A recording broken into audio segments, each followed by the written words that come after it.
Before moving on to the Mizrahi's observation regarding the commentary of Rashi to the V'lifnei Iver lo titein michshol, I would like to use this panel to look at the two systems for the interpretation of law. The term law originally referred to as legislative statute, as in parliamentary law, but may refer to any kind of rule. The term used in idiomatic format would be the letter of the law and the spirit of the law. And these two terms are at their extremes polar opposites with respect to the interpretation of the written word.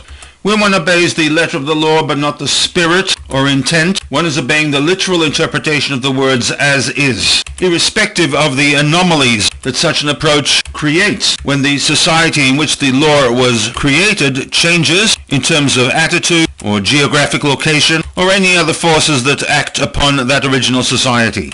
When one binds oneself to obeying the letter of the law in a changed society, one does not take into consideration the intent of those who wrote the law.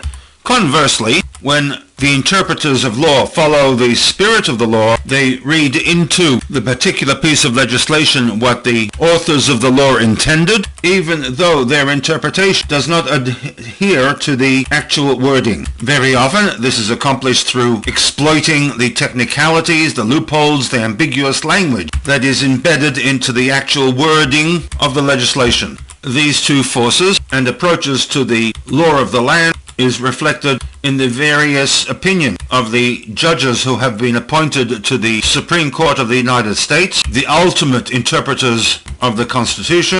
One group within the Supreme Court subscribes to a strict interpretation of the Constitution and its amendments. They have a more letter-based approach, and in opposition you have a group of judges who are willing to apply the spirit of the law and have a looser interpretation of the legal document. There are many issues in the United States over which the country is divided, and those divisions are reflected in the two approaches in interpreting the Constitution. None more so is the issue of gun control, where the Second Amendment gave the population at large the right to bear arms. A well-regulated militia being necessary for the security of a free state, the right of the people to keep and bear arms shall not be infringed. And herein there is the letter of the law and the spirit of the law. The letter of the law is unambiguous, that the average man in the street has the right to own a firearm. The spirit of the law is that this amendment was to protect the people against invasion from a foreign power. In its time, that foreign power was the armies of England. In 1791, the weapons of choice was a rather primitive single-shot pistol.